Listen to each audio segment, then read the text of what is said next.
twongeye turatomboye bana b'Imana kuba duhamagana Nyagasani ku neza ye, ku izina ry'Imana Data na Mwana na Roho Mutagatifu, amen. Amahoro bana b'Imana, nimuhumure, Imana iradukunda, ije kudukiza kuri uyu wa kabiri w'icyumweru cya 17 mu byumweru bisanzwe, tariki 28 Nyakanga 2026. Dore amasomo agiye kuduhuza n'Imana. Isomo rya mu gitabo cy'umuhanuzi Yeremiya, umutwe wa 14 umurongo wa 17 kugeza ku 22. Uhoraho arambwira ati, uzababwire aya magambo uti, amaso yanjye ahongoboka amarira adakama umunsi nijoro, kuko icyago gikomeye cyavunaga umukobwa w'isugi, umuryango wanjye ukaba washegeshwe n'intikuro idakira. Ngana mu mirima nkahasanga abishwe n'inkota, nagaruka mu mujyi ngahura n'abahonyorwa n'inzara. Abahanuzi n'abaherezabitambo barazenguruka igihugu, ariko ntibasobanukirwe. Uhoraho waba se waratereranye Yuda, Siyoni ukaba warayizinutswe? Ni kuki uduteza ibyago bidakira? Twari twiringiye amahoro, none nta cyiza tubona. Igihe twari gukira, ahubwo dutashywe n'ubwoba. Uhoraho tuzi neza ububi bwacu ndetse n'ubuhemu bw'abasokuruza bacu, nibyo koko twabucumuyeho. Girira icyubahiro cy'izina ryawe, maze woye kutugaya, wisuzuguza intebe y'ikuzo ryawe. Ibuka isezerano watugiriye, maze ureke kuryirengagiza. Mu bigirwamana by'amahanga se, hari na kimwe kigusha imvura? Ijuru se ni ryo ubwaryo rigusha imvura y'umuvumbi? Si wowe se Uhoraho Imana yacu? Turakwiringiye rero, kuko ari wowe ukora ibyo byose. Iryo ni ijambo ry'Imana. Zaburi ya 79. Nyagasani, gira ikuzo ry'izina ryawe, maze udutabare. Mbese Uhoraho uzarakarana ryari? Ntuduhore ibicumuro by'abasokuruza bacu, udusanganize bwangu impuhwe zawe, kuko tugeze ahaga. Dutabare Mana y'agakiza kacu, ugiriye ikuzo ry'izina ryawe, turokore, maze utubarire ibyaha byacu, ugiriye izina ryawe. Wumva n'impuhwe amaganya y'ababoshye, wowe ufite ubushobozi umenya ubuzima bw'abacira ubwo gupfa. Naho twebwe umuryango wawe, ubushyo wiragiriye, tuzakuririmbira ibisingizo iteka. Nyagasani, gira ikuzo ry'izina ryawe, maze udutabare. Nyagasani Yezu nabane namwe. Amagambo y'Ivanjili ntagatifu yanditswe na Matayo, umutwe wa 13 umurongo wa 36 kugeza ku 43. Muri icyo gihe Yezu asigaho rubanda ajya imuhira. Nuko abigishwa be baramwegera, baramubaza bati, dusobanurire umugani w'urumamfu rwo mu murima. Arabasubiza ati, ubiba imbuto nziza n'umwana w'umuntu. Umurima ni isi. Imbuto nziza ni abana b'ingoma. Urumamfu n'abana ba nyakibi. Umwanzi warubibye ni sekibi. Isarura ni iherezo ry'isi. Abasaruzi ni abamarayika. Nk'uko rero batoranya urumamfu bakarujugunya mu muriro, niko bizagenda mu iherezo ry'isi. Umwana w'umuntu azohereza abamarayika be, bavangure mu ngoma ye abateye abandi kugwa mu cyaha bose n'inkozi z'ibibi zose, maze babarohe mu nyenga y'umuriro, aho bazarira kandi bagahekenya amenyo. Intungane zabengerana nk'izuba mu ngoma ya se. Ufite amatwi niyumve. Iyo ni Ivanjili ntagatifu. Bayoboke b'Imana, nimugire amahoro. Aha tugeze ni kuri buri munsi. Fungura buri munsi. Ufungure buri munsi. Ufungura abandi buri munsi. Ijambo ry'Imana buri munsi. Buri munsi ujye uhura n'Imana. Kimwe kizakubwira ko uhuye n'Imana ni uguhuza n'abavandimwe, abo muhuye. Bamwe rero twibwira ko guhura n'Imana gusenga ari ukujya muri chapelle tugapfukama, tukavuga amasengesho menshi. Guhura n'Imana nuko icyo wavanye ku Mana uyishyikiriza abandi, ya community tujyamo. Ngaha natwe dusabwa cyane cyane kwibanda. Nyagasani adukora ibyiza byinshi. Ni kangahe twe tugaruka inyuma tukabikorera abandi, navuga ibyiza, cyangwa turabishyura tukabakorera nabi. Amasomo tujya kuzirikanaho arimo inyigisho nyinshi zikomeye, ariko nahisemo kuyita urumamfu. Turaza kubona igisobanuro cy'urumamfu ubwo Nyagasani agiye gusobanura umugani w'imbuto y'ingano ndetse n'urumamfu, akasobanura abigishwa be. Uri umwigishwa wa Kristo, nanjye ndiwe, ni tweza agiye kubwira. Turaza rero gutinda ku rumamfu, bityo uze kureba urumamfu ruri iwawe, urumamfu ruri mu nzu yawe, urumamfu ruri mu rugo rwawe, muwo mukorana ku kazi, harya ubu nitwara nte igihe nahuye n'urumamfu? Mu isomo rya mbere harimo urumamfu. Umuryango w'Imana wagiye kure, none batangiye guhura n'ibyago, ibibazo birabagwiriye ari byinshi. Ati Mana se waba waradutereranye? Ku ruhande rumwe Imana ifite agahinda ko abantu bataye umuryango wayo, abaherezabitambo, abahanuzi, igihugu kitakigira abaherezabitambo, abahanuzi, igihugu kitagira urutambiro, n'ibindi byinshi cyane byo guhura n'Imana. Nta buyoboke ku Mana bagifite. Imana irababaye kubera ko umuryango w'Imana wishoye mu bigirwamana. Ku rundi ruhande umuryango w'Imana uri kwakira ingaruka mbi z'ibi bakoze koka ku bigirwamana, none batangiye gutakamba, barihebye. Aha rero ni urumamfu rwivanze mu buzima bwabo. Ibigirwamana, gucumura ku Mana, urumamfu rw'icyaha. Ivanjiri uno munsi nayo turumva Yezu asobanura umugani w'urumamfu, uburyo umuhinzi, umubibyi yabibye imbuto nziza, ariko ngo yari asinziriye, ngo umwanzi azabiba urumamfu. Nuko abigishwa bazezu bati urumamfu tugende tururandure. Nuko nyir'umurima ati oya, mubireke bikorane byombi kugeza ku isarura, nibwo nzashyira bimwe iburyo ibindi ibumoso. Kubireka bigakurana. Nyagasani, iki gisubizo gihaye isosiyete turimo twebwe, aho nk'uko twagiye tubivuga ushaka gusanga inzoka yizingiye ku gisabo, nuko ugahita ufata icyemezo gukubita inzoka n'igisabo byose bigahwaniramo.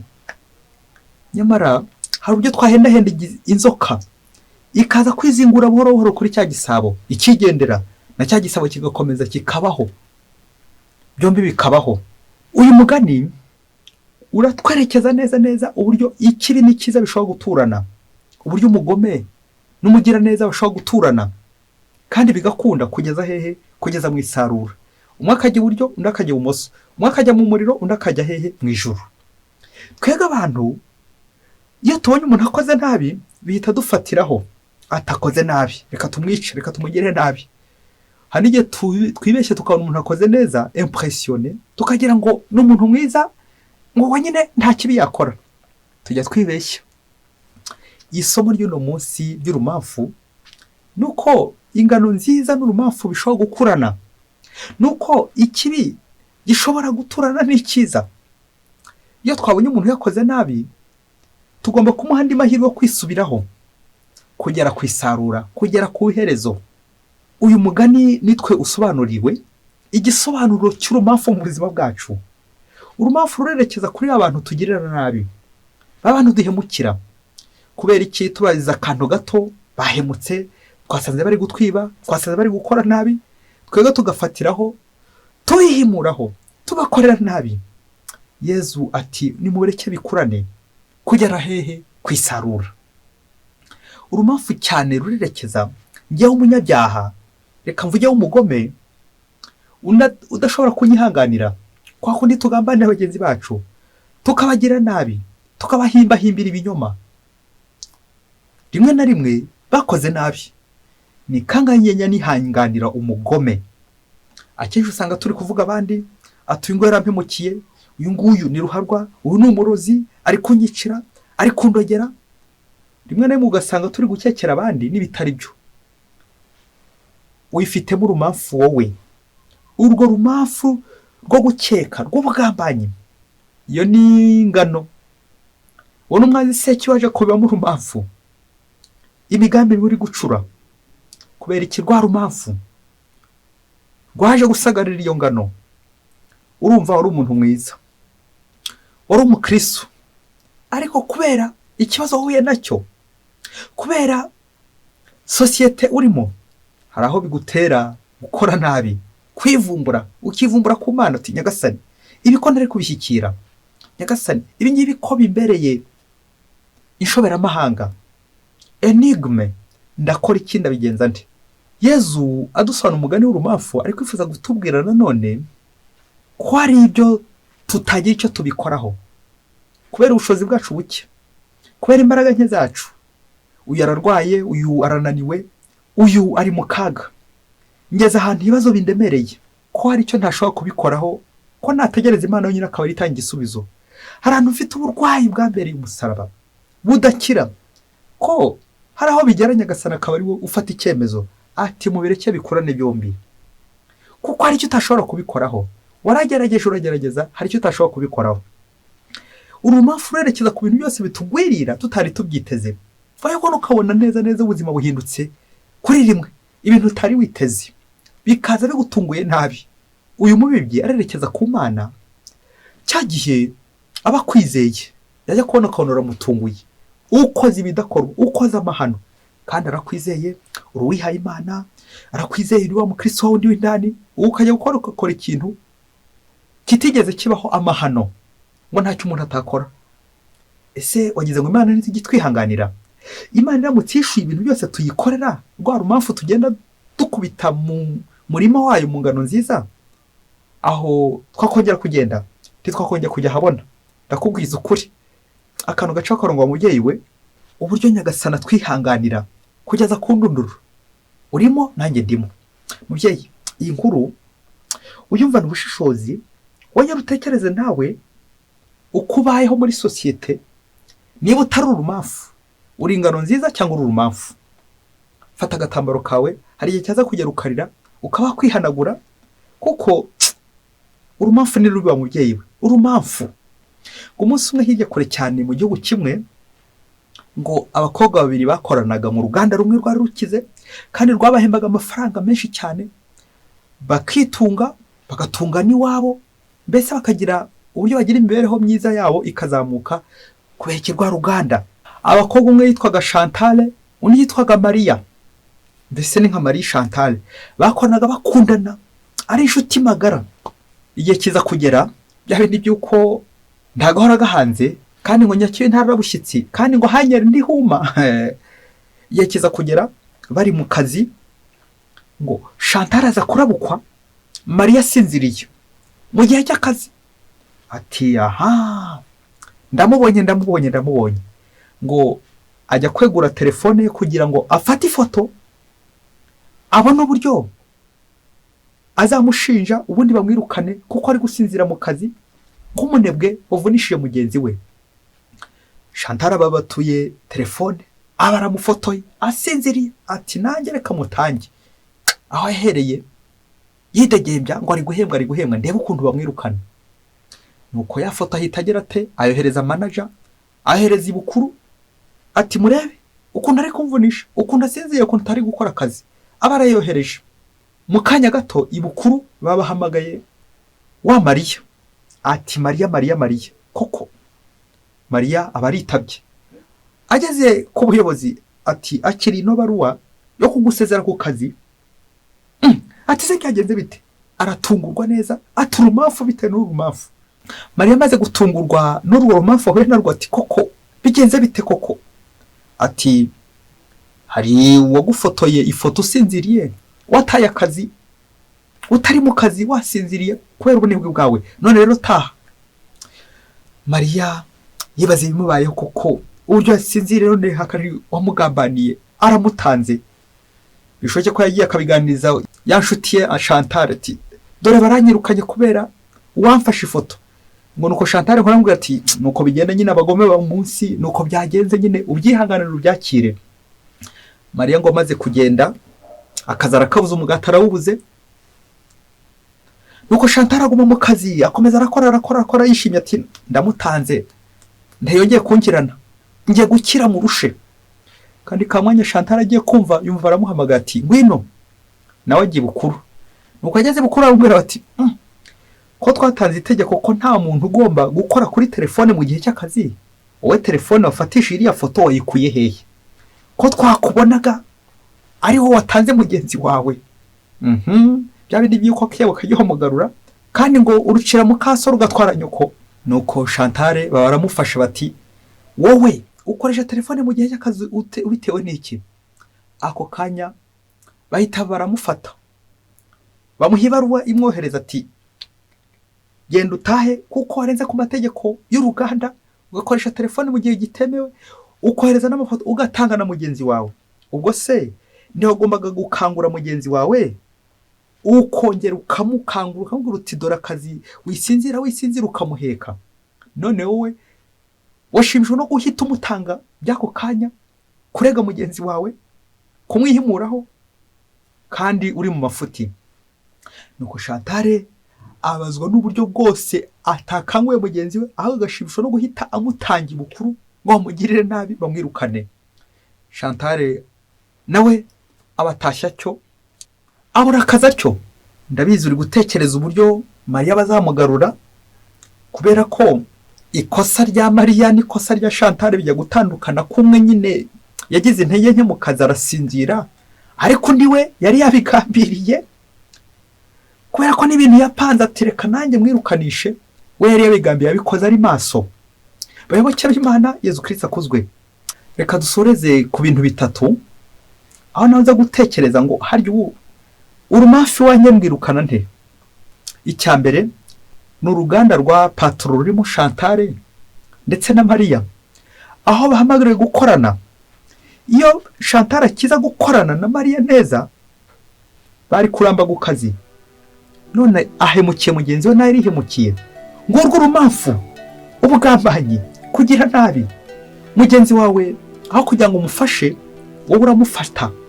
Aho kugira ngo umugire neza, umukangure, wongere mukorane. Habuze gukorana. Iki nicyo Nyagasani adusaba, nimureke bikurane byombi, binakorane. Yewe umugome agakorana n'umugira nabi, umunebwe agakorana n'umunyamwete, kandi bakagera heza. Kuko abantu benshi ntituzi kubyaza umusaruro impano dufite. Twebwe dushaka abantu bakomeye, abantu baduha umusaruro wihuse, nyuma tukaza kwibagirwa ko nuriya turi kwita umunebwe, nuriya wasinziriye, nawe ashaka kuduha umusaruro ukwiye mu gihe gikwiye. Kandi twebwe icyacu tora abagenzi bacu mu gakosa gato, tugahita duhutiraho duhana tujya kurega. Urwo ni urumafu.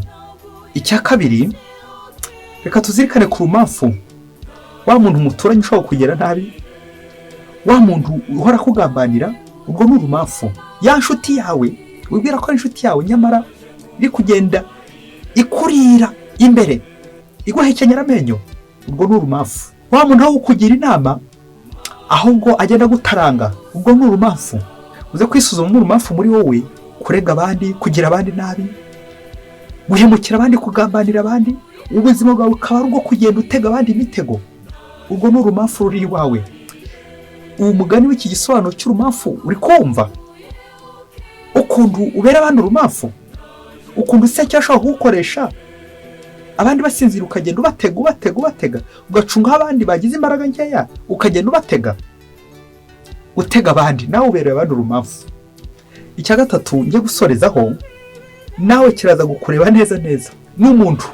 Iyo batanga isobanuro cy'umuntu, baravuga ngo umuntu si umumarayika, kubera ko umumarayika ari gukora neza gusa, nta kibashobora gukora umumarayika. Nanone umuntu si umushitani, si shitani, kuko shitani nawe niwe utagiye n'ikiza akora, we buri gihe bari gukora nabi. Umuntu rero si ukora ibyiza gusa, si n'ukora n'ibibi gusa, ahubwo umuntu n'ufite defo, ka kantu nyine katari keza ariko kagira na kalite. Ni wa muntu muzima ushobora kugira n'utundi akora, wa muntu ukora ibyaha. Warabona umuntu w'intungane se ku isi? Twese turi abanyabyaha. Niyo mpamvu nawe ureka, nugira amahirwe mabi umuntu akakugira nabi, ntuzahite uhanira ko, ntuzahite wihutira ko, kuko wa muntu ashobora no gukora neza. Twebwe abantu turivumbura, tukabibura urumafu, tugashaka ko twahita dutema, tugahita duhwana, bihwaniremo. Nyamara Imana iratureba ikavuga iti nimureke bikurane kugeza mu isarura. Umugome agaturana n'umugira neza, ni kangaho turana n'umuntu waguhemukiye, mukabana kugeza ku ndunduro. Icyo ni igisubizo cy'Imana. Twebwe abantu tuzajya dushyikira, tukumva buri gihe twabana n'abamarayika. Wowe si uri umumarayika? Kuki ushaka kubana n'abamarayika, abantu bakora neza gusa, kandi nawe uzi ko hari aho ugira intege nke, hari aho ujya ubanira abandi nabi, hari aho ujya ukora nabi? Dusabe inema yo kwihangana mu mibanire yacu, ubana n'umugore wakunaniye, ukana n'umugabo wakunaniye, umwana wakunaniye, umubyeyi wakunaniye, ariko ntabwo ari umwanya wo kumwihimuraho. N'umwihimuraho nawe uzaba ubaye urumamfu. Nyagasani udufasha aho twagiye tubera abandi impamvu, aho twagiye tubiba urumamfu mu mirima y'abandi, aho twagambanye, aho twahemutse, aho twagiye kure yawe, aho twagucumuyeho, dusabye imbabazi kugira ngo natwe twere imbuto nziza mu murima wawe. Tubisabye kubwawe Yezu Kristo umwami wacu, amen. Mwese Imana ibahe umugisha. Imana Data na Mwana na Roho Mutagatifu, amen. Padiri Masomo Ladislas wa Diyosezi ya Cyangugu.